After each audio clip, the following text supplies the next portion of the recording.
Faced with an overwhelming array of exotic dangers, from mysterious cults to gargantuan monsters to a self-proclaimed emperor of space, the red-scaled EG had witnessed more horrors than any being should endure. Desperate to return home to the EEG conglomerate, the humans had a term for such longing, a wish upon a monkey's paw. Though the phrase's origins were obscure, its meaning was clear, a wish granted in a way one might deeply regret. For Zavor, his wish to return home came true, but at a steep cost: shattered bones, significant blood loss, and a prolonged stay in a convalescent sleeve. These injuries had rendered him unfit for duty, leading the crew of Orion's bow to deem it safer to send him back home for recovery. But the monkey's paw twist ensured he wasn't granted a hero's welcome or time to heal in peace. Instead of being lauded for his bravery and rare red scales, Zavor was saddled with an obligation to lecture at the military academy as soon as he left the hospital. His ultimate fate remained unchanged. He was still expected to return to Orion's bow once deemed fit for service. Generations of EEG across continents on Tarvin had coalesced into an interstellar society. The famed Tarvin Military Academy stood as a symbol of excellence, recruiting the best minds from across the conglomerate. Yet Zavor, who had never been deemed worthy to attend the academy, now found himself forced to stand at its lecterns, a demand that only deepened his resentment. Though his injuries were no longer life-threatening, they were an ongoing inconvenience. His bones had been set and reinforced, sparing him the risk of further damage. But recovery left him restless, prompting his reassignment to lecture duty. Tarvin Military Academy's lecture halls, resembling their human counterparts, operated on universal acoustic principles. The assigned professor, Yaren, was a strikingly attractive EAG with bright beige scales, a gracefully pointed skull, and a broad frame hinting at her fertility, a trait admired among their kind. Zavor rolled into the room in a tracked mobility chair, his wounds still too severe for extended walking. As he entered, the students murmured in awe at his imposing presence. Zavor, accustomed to such reactions, inwardly sighed. He knew his deep red scales, rare and prized among his species, were an impressive sight. His skull, wide and slightly rounded, added to his unique appearance, and his towering height rivaled that of a human male. "So, Zavor," Yaren began, her voice a pleasant gurgle, "you've been part of a human exploration fleet. Can you share what that experience is like?" Zavor tipped his head in a gesture of wry humor. "In a word, terrifying," he replied, his voice a deep growl. "Or perhaps horrifying is better. A colleague once told me terror is the anticipation of fear, while horror is its reality." Realizing he was digressing, he reset. "To start, I serve on a human light cruiser named Orion's Bow, after a mythical human hunter's weapon. It's a HAB ship, as humans call it, capable of self-sustainment. Its hydroponic systems provide food, water, and oxygen for the crew indefinitely, supplemented by normal rations." The class listened intently as he continued. "The ship's captain is Trent Riley, a human. You've seen images of humans, right?" At the murmured affirmations, he went on, "Human names are peculiar. They typically have two, the first personal and the second familial. On board, we usually address them by their family name. Captain Riley is very hands-on," Zavor explained. "He often speaks with his crew directly, even though humans have advanced communication technology. He prefers face-to-face interaction, often walking through the ship personally." Zavor chuckled softly, recalling his first encounter. "The first time I saw him moving, I thought I'd made a mistake, or that we were under attack. He stalks the corridors like he's hunting prey, but that's just his way. It's unnerving." "Intimidating," Yaren observed. "It can be," Zavor agreed. "Humans are imposing, enduring extreme conditions with ease and excelling in combat. Yet they're also surprisingly earnest. Their honesty feels different. They can deceive when necessary, but I think their challenging lives make them value straightforwardness deeply." "We might not," Zavor admitted, drawing a deep breath. "Riley's executive officer is Commander McBride, a man who contrasts the captain in many ways. McBride is harder, more unyielding, not a bad person, but—" He hesitated, searching for the right description. Perhaps sharper is the best term. Riley's aggression is natural but never directed at his crew. McBride, on the other hand, is stern, constantly scanning for signs of weakness or disloyalty. A ripple of murmurs moved through the students. To them, the humans were sounding increasingly dangerous. It took me time to understand Lieutenant Kellen, Zavor continued. She's almost the opposite of her commander. Gentle, nurturing, what we might call a clutch mother. At first, I questioned her presence on a military vessel, but during my first mission aboard Orion's Bow, she proved instrumental to our success. Her unconventional methods and kindness often balanced McBride's intensity. A student at the back raised a hand and asked, "Is it true humans live in fire?" Zavor's left and right eyes briefly dilated in confusion. "Not as far as I know, but humans do exhibit remarkable durability in diverse conditions. They can survive in cold that would cause irreparable harm to us and live comfortably in temperatures we'd find too warm." The class murmured again, impressed despite their academic familiarity with humanity's resilience. "That's why working on human ships requires careful vetting," Zavor explained, "and why no non-human has set foot on Earth. The ambient temperature aboard Orion's Bow, which humans consider comfortable, is perilously close to being too cold for my health. Meanwhile, our Dryan engineer finds it uncomfortably warm." Yaren's leftmost eye glinted with curiosity. "The humans have a Dryan on their crew?" Zavor chuckled. "I was surprised too. Makura isn't a Federation native, though.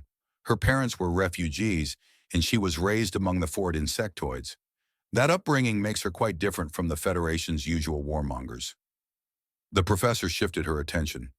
"For those aspiring to serve aboard human vessels, what's the daily life like?" Zavor spread his arms in an exaggerated shrug. "Honestly, not much different from other ships. Living on a HAB ship is unique, though. Humans are quick to form cliques, or tribes. These aren't exclusionary, but they can be insular. Proximity often dictates these groups, engineers clustering together, for example. But there are exceptions. Each group develops its own inside jokes and conventions, so learning to navigate these dynamics is important." Pausing briefly, Zavor continued, "I should elaborate on my earlier point. My time aboard Orion's Bow has been unusual. My first mission, a routine shakedown, spiraled into a battle to stop a cult and rescue captives. Few operations go smoothly, and we're often fighting for our lives.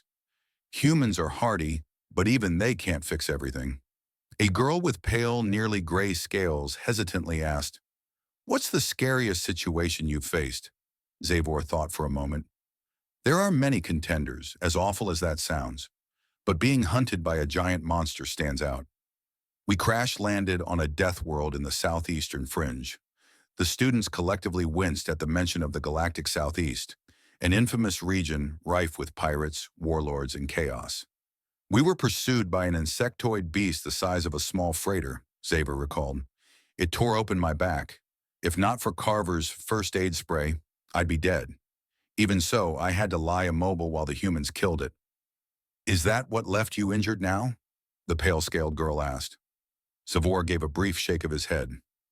"No, that happened months ago. Time blurs on deployment, especially aboard a ship that doesn't need to restock." A student near the front, a young man with brown scales, raised his hand. "On the subject of injuries, I've heard rumors about humans surviving impossible things. Have you seen anything like that?" Zavor tilted his head in a wry smirk. "You'll have to be more specific," he quipped before continuing. "But yes, I've seen humans do incredible things. One that stands out involved Captain Riley himself. During that giant monster fight, it hit him in the leg. He limped back to the ship, where the medic revealed his knee had been dislocated, completely forced out of the socket. The students gasped, their murmurs filled with horror. To the rigidly structured bodies of the EAG, such an injury was nearly unthinkable. The medic wrenched the joint back into place, Zavor explained. After a night's rest, Riley was walking like nothing had happened. "How is that possible?" another student asked, her voice full of disbelief. Zavor tapped his chin to his left shoulder in a shrug. "Humans are remarkably flexible," Zavor explained, his voice tinged with a mixture of awe and unease. "More so than Nasab or Dryans. Their tendons and ligaments can stretch to degrees that would cause catastrophic injury to most other species. Even when their joints are dislocated, they seem almost built to pop them back into place. He paused, grimacing at a memory. Lieutenant Danica Kellen's flexibility saved her during a stealth operation. She transitioned from a crawl to a crouch with ease, while I, with my limited range of motion, had to awkwardly push myself up using a wall. When I asked about it later, the crew shared countless stories of dislocated joints. The shoulder is the most common, though the hip and knee occasionally suffer the same fate. Xaver shrugged. The knee is rare to dislocate, but as with the rest, it's fixable. Another student raised a hand. Was that the worst injury you saw? Xaver tilted his head slightly. Not even close. The worst injuries were the deaths from the crash that led to that fight. But if you're asking about survivable injuries, still no. One of the most harrowing was with Turnbull, a Marine, the biggest man on the cruiser by far, and an adrenaline junkie who thrived on combat. Xaver shook his head. I'm still not sure what exactly happened, but Turnbull and some of the crew were playing a game in one of the bays. Someone bumped something, and a shuttle started to rotate. Its wing clipped Turnbull's leg, bending it at an unnatural angle. The bone in his upper leg snapped clean in half, and the jagged end tore through his skin. A collective shudder ran through the class. Did he have to go on medical leave? A student asked, unable to hide their horror. Amazingly, no, Xavier replied. Humans keep first aid spray on hand everywhere. It's an aerosolized sealant that keeps blood in and contaminants out. It saved my life when that monster tore my back open, and it saved Turnbull. They sprayed it over his wound, called for a stretcher, and took him to the medical bay. There, the medic dissolved the spray, grabbed the bone, and wrenched it back into place. He mimed the motion, eliciting another wave of gas. Then they used some organic glue to bond the bone together, sealed the wound, and put him in a cast. The medic called him an idiot, of course, and Turnbull was out of action for about a month. We all made fun of him after that. The class chuckled uneasily, though their discomfort lingered. The question about fire earlier reminded me of Carver, Xaver mused. Most human military personnel have scars, but Carver, he's more scar tissue than unblemished skin. He's not much older than the other Marines, so I'm not sure if he's incredibly lucky to have survived all his injuries, or incredibly unlucky to have sustained so many in the first place. He paused, his expression growing somber. His voice is raspy from fire damage. The worst part? He got that injury while on shore leave. The students leaned in, captivated. Xaver continued. Jacob Carver had just re-enlisted after the war with the Drean Federation ended. He'd lost too many friends in the conflict and was eager for some peace. He booked a hotel on the Tensei habitat orbiting Saturn, looking forward to unwinding. Outside, the remnants of the war drifted through space. Salvage teams had collected most of the debris, but in the vastness of the void, some fragments had gone unnoticed. One such shard, a piece of a starship's superstructure, hurtled toward the habitat. Automated rail cannons targeted the debris, but instead of obliterating it, the cannon fire sheared the fragment into smaller, faster pieces. One shard, shaped like a spear, pierced Tensei's plating with catastrophic force. The resulting decompression sucked air, people, and vehicles into the void. Fires ignited as accelerant leaked from ruptured pipes, meeting exposed wiring. Carver had been at the hotel bar, getting a light buzz when the alarms blared. He acted on instinct, grabbing onto a truck as it was pulled into the air. When the vacuum subsided, he leapt from the spiraling vehicle onto a nearby building. But the building was ablaze. Carver forced open the rooftop access door and rode it like a sled down a staircase, crashing into a wall at the bottom. Dazed, he stumbled into a hallway, following the sound of a child's cries. Please! My dad's trapped! Carver found a young girl near the bar, her blonde hair matted with soot. Flames surrounded them, but Carver pressed on, wrapping his jacket around his face to filter the smoke. Where's your dad? He asked, coughing. Over there, she pointed, her voice shrill with panic. Carver nodded and moved forward, determined to save whoever he could. She crouched low, struggling to avoid the cloying smoke that thickened the air. The collapsed ceiling had buried several people, leaving only a few visible beneath the rubble. The girl's focus, however, was on a pair of legs still twitching beneath the debris. "Stand back," Carver warned her, his voice raspy but firm. "I need to get around this, and I don't want to step on you." The girl, her green eyes glistening with tears, nodded silently. Carver studied the fallen structure, noting the angles and pressure points. "All right," he said, lowering himself to a squat. "You need to be strong, okay? When I lift this, grab your dad's legs and pull with everything you've got. Don't stop until I say so, even if it feels like your bones are breaking. Understand?" Her lip trembled, but she nodded again. Carver braced himself, forcing his fingers under the heavy frame. With a guttural roar of exertion, he began lifting the massive weight. The girl mirrored his determination, screaming as she clutched her father's ankles and pulled. Slowly, agonizingly slowly, the man's body shifted. His first arm came free, and with it, a flicker of hope. He was alive. The father clawed for purchase, weakly assisting his daughter in dragging him free. Finally, Carver let the debris drop, collapsing onto his back and gasping for air. "You okay, man?" he asked between labored breaths.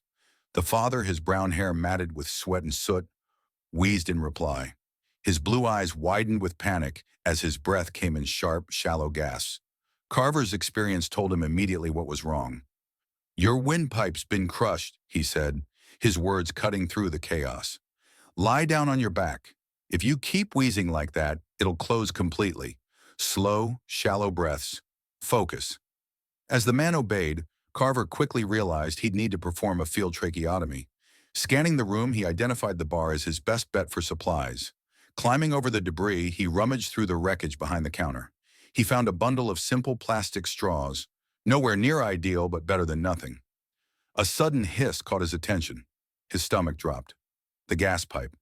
Before Carver could react, the leaking gas ignited. A torrent of fire washed over him, searing his skin. He reflexively closed his eyes and inhaled sharply, the flames scorching his throat. The heat burned away his eyebrows and what little hair he had left, leaving his face raw and blistered. Staggering back to the father and daughter, Carver coughed violently, his vocal cords too damaged to work. He dropped to his knees, drawing his field knife and one of the straws. Gesturing with both, he tried to convey his plan. The father's terrified eyes darted between the knife and the straw, but after a moment, he gave a trembling thumbs up and managed a reassuring smile for his daughter. Good man, Carver thought. He mimed the steps, taking a deep breath and motioning for the father to do the same. Once the man understood, Carver lightly jabbed the knife just above the curve of the sternum, piercing the skin. Blood welled up as Carver quickly inserted the straw into the incision and pinched it gently to hold it in place. The father exhaled through the makeshift airway, a weak but steady breath escaping the straw. Carver nodded, relief washing over him. He looped one of the man's arms over his shoulders and began carrying him out, the daughter clinging to her father's other hand. When Xavier finished recounting the story, the lecture hall was silent, the weight of Carver's actions sinking in. Professor Yaram was the first to speak. "That's, incredible," she murmured. "We hear stories about how humans survive on a death world, but it's hard to grasp what that truly means. Stories like this help us understand the sheer tenacity of a death world species." Xavier chuckled softly, shaking his head. "That's not the conclusion I drew when I first heard it, Professor. By then, I'd lived among humans for several months." Yarim tilted her head, silently inviting him to continue. "For humans, life ends more often, and in more horrific ways than we can imagine," Xavier explained. "I've stopped asking about Earth's predators or cataclysms. It'd be easy to think humans are grim, careless about death because they see it so often. With the way they plan for mass casualties, you might think they see life as cheap." He paused, his tone growing more thoughtful. "But that's not the case. Humans value life deeply. They prepare for mass death because they see it as inevitable, and they'd rather lose a few than lose everyone in a desperate attempt to save all. It's not indifference. It's pragmatism born of necessity." Xavier gestured to the class. "You've all heard about how human stations are designed with failsafes. Portions of their structures can be sacrificed to save the rest. It's a brutal design, but it's effective. It reflects their priorities." He sighed, his scaled hands resting on the podium. "And when it comes to individuals, Humans will often risk their own lives to save others. They value persistence. Survival is part of their nature. A student raised her hand. But what about the war? She asked. There are stories of humans slaughtering enemy forces. No mercy, maximum casualties. How does that fit with the humans you're describing? Zavor smirked knowingly. I had the same question after I watched them annihilate that cult. It was a massacre. No quarter given. How could I reconcile that with the humans who spent so much time ensuring I was healthy? He leaned forward, his gaze sweeping the room. I think I figured it out. Humans value life, yes, but they also see it as a currency, a precious currency. They'll spend it carefully when they must, but if someone tries to take it from them, his voice dropped, almost a growl. They'll make sure that person spends their own life as cheaply as possible. The lecture hall fell into murmured discussion, students debating human values. Xaver, for his part, leaned back and let them theorize, content to let the lesson sink in. When the session ended, he left the academy, returning to the hospital. He never did manage to get Professor Urim's number.